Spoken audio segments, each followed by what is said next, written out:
Have you ever wondered how a desert country like Libya quenches the thirst of millions despite scorching heat and almost no rainfall? Deep beneath its arid surface lies one of the most ambitious water projects ever attempted, the Great Man-Made River. It's not a myth or a dream, but a real-life engineering marvel that changed the face of North Africa.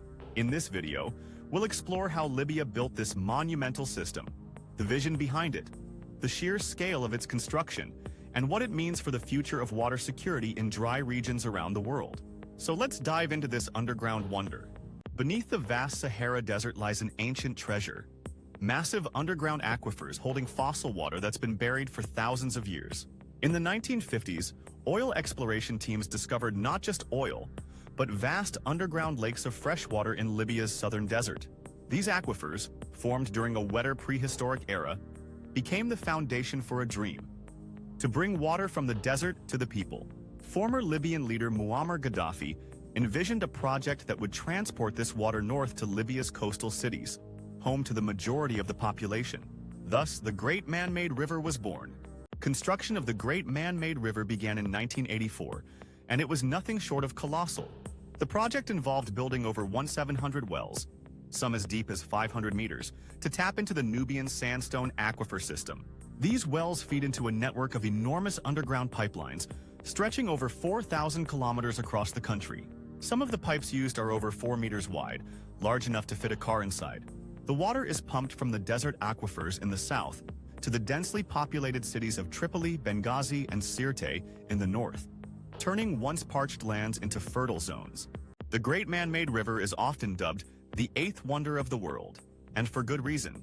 At its peak, it was supplying around 6.5 million cubic meters of fresh water per day, enough to support farming, drinking, and industrial needs in a country where less than 5% of the land is arable. Farmlands around Benghazi and Tripoli began to flourish. Greenhouses emerged in what were once barren wastelands. Libya even became more food secure. The project offered hope not just to Libyans but to all nations struggling with water scarcity. It was proof that deserts could bloom with the right vision and effort. Yet the system wasn't without challenges. The maintenance of the massive infrastructure required continuous effort. Libya's political turmoil after 2011 led to disruptions in the project's operation. Parts of the pipeline were damaged by conflict. Some pumping stations stopped working due to lack of electricity or vandalism.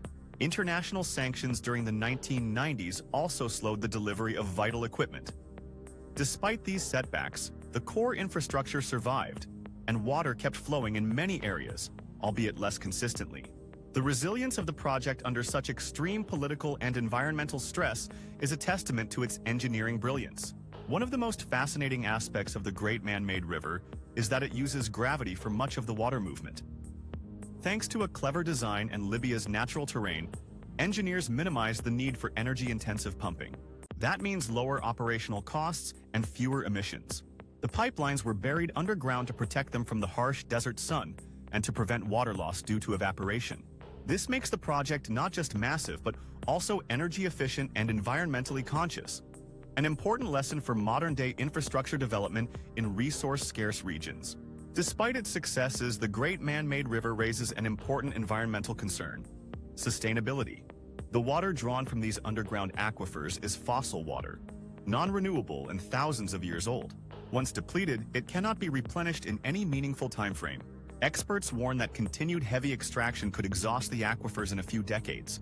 Libya faces a tough challenge: how to balance immediate water needs with long-term sustainability.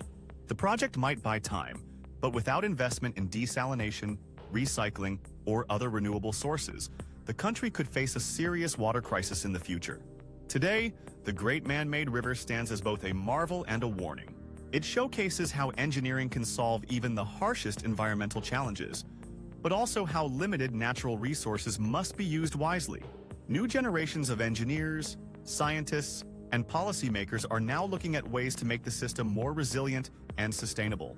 Ideas include combining it with solar-powered desalination, improving water management, and reducing waste. The legacy of the project continues to inspire those working on climate adaptation and resource management around the world. It remains a shining example of ambition turned into reality. The Great Man-Made River is one of the most impressive infrastructure feats of our time.